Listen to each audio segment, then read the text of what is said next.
Hey everybody! In today's video, I'm going to do an all collage card with these adorable little squirrels that are named after my actual squirrels. I wanted to show you this journal page and where I got some of these elements. This is so much fun. I got this really fun collage book. I'll stick it down in the supply list. And then I used a couple of other things just kind of from my stash. I was trying out the Dina Wakley sprays, and I finished this one on October 17th, but I just love the way that it came out. So much fun. So now I have a music book here that I specifically chose because the music notes are very tiny.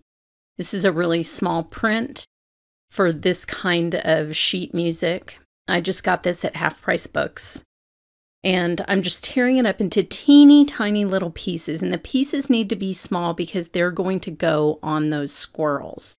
And I'm trying to pick out sections where the notes are really dense.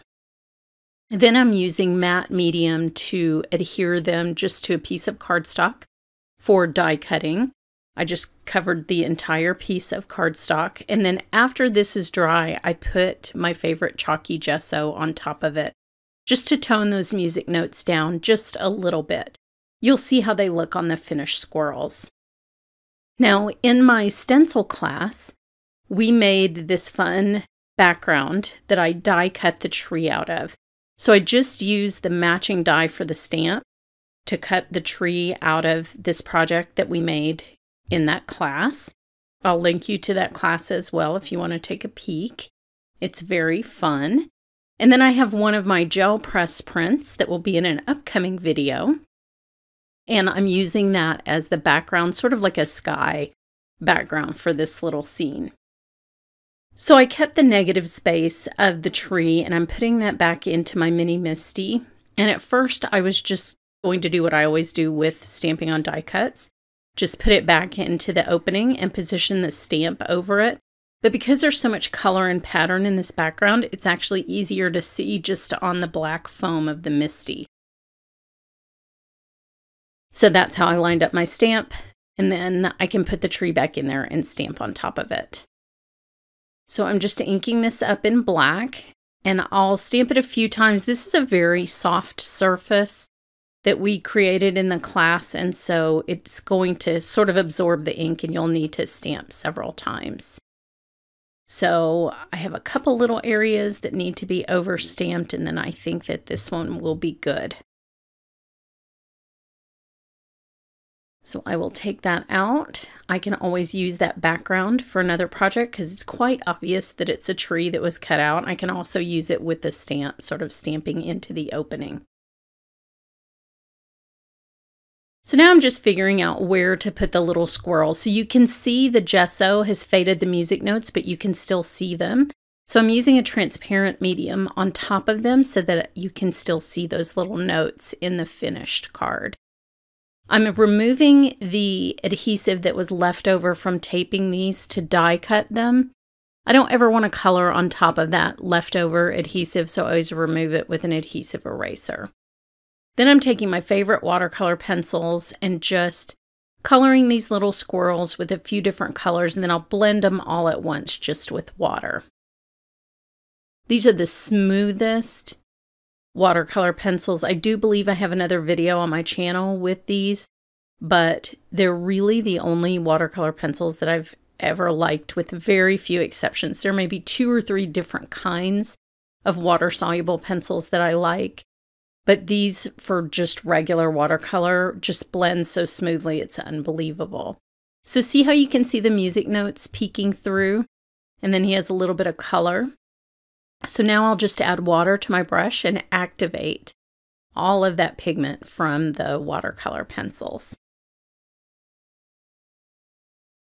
I'm just moving from one color to another so that I don't just blend them all together, and then you can sort of clean your brush in between. But he's so cute.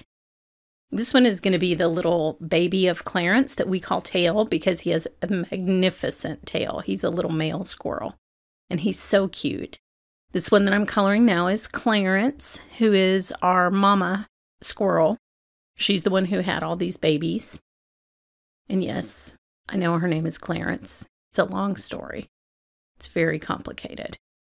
Now, I actually made a mistake there, and you can just erase these pencils before you activate them with water, which is so fun and so forgiving.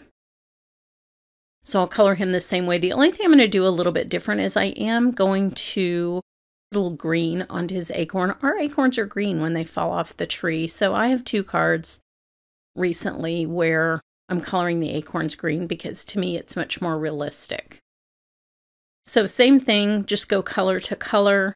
You can see that little open space behind his tail, between his tail and his body. That's what I accidentally colored, and then I just erased it before activating with water. Sorry, Clarence, I wasn't trying to make your butt bigger. So there he is. So cute, subtle little music notes in the background.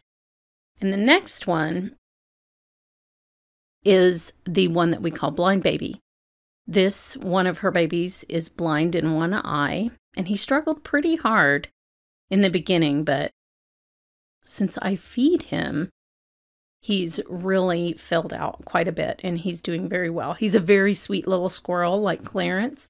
Tail can be a little bit more aggressive, but this little blind baby is a sweet, sweet little squirrel, and he looks the most like Clarence. So he's definitely a fan favorite over at our house. It's funny how squirrels don't hang out together as a family. So once they're sort of out of the nest, they're just competition. So they're always running each other off. Now the little head that's going to be peeking out of the tree, that is the squirrel that we call Speedy Baby. It's the tiniest little squirrel, the newest baby, but I have never seen any animal move as fast as this squirrel does. He's also very skittish. The other 3 eat out of my hand. This one just goes shooting off at 90 miles an hour if anybody gets near him. So he is the youngest, so he's the one that gets to be peeking out of the tree. So like I said, I'm going to color the acorn green because that's what's realistic for us. And I will just activate that with water to get a little bit of color on there.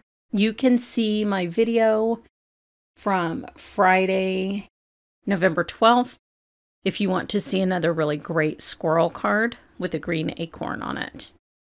That one was very fun to make as well. Now I'm putting little pink cheeks on these squirrels, doing a little anthropomorphism here and giving them a little blush. I think that's so cute. Even though these images are really small, it's super easy to add these little details with the watercolor pencils. Such a cute and sweet set. And my friend Michelle, it was so sweet. She sent this to me. I was like, this is literally the cutest thing I've ever seen. She's so nice. So now I will glue down. I'm just using precision glue. I will glue down my tree.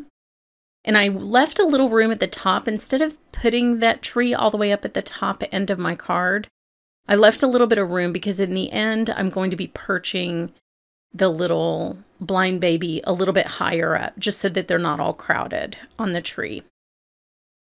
So once you sort of have that laid out and figure out where you want them, then you can just start gluing them down. I love the way that the tree is collaged and then the squirrels are collaged with music paper. And so there's just so much interest underneath the color, different from just coloring it. So I love it. Now I'm labeling the squirrels with their real life names here so that you can see that. Tail's so cute. And then we will perch the little blind baby up in the tree. And that is a wrap. Just wanted to show you the details again of the 2 different types of collage. Love the music notes. I just think it makes it so much more of an interesting scene with that little pattern in the background. Here's what the paper looked like after I gessoed it, just so you know what I was working with as a base layer on the squirrels. And that gesso colors up so beautifully with the watercolors. So here's the finished project. Head over to my blog for more information, and thanks so much for watching.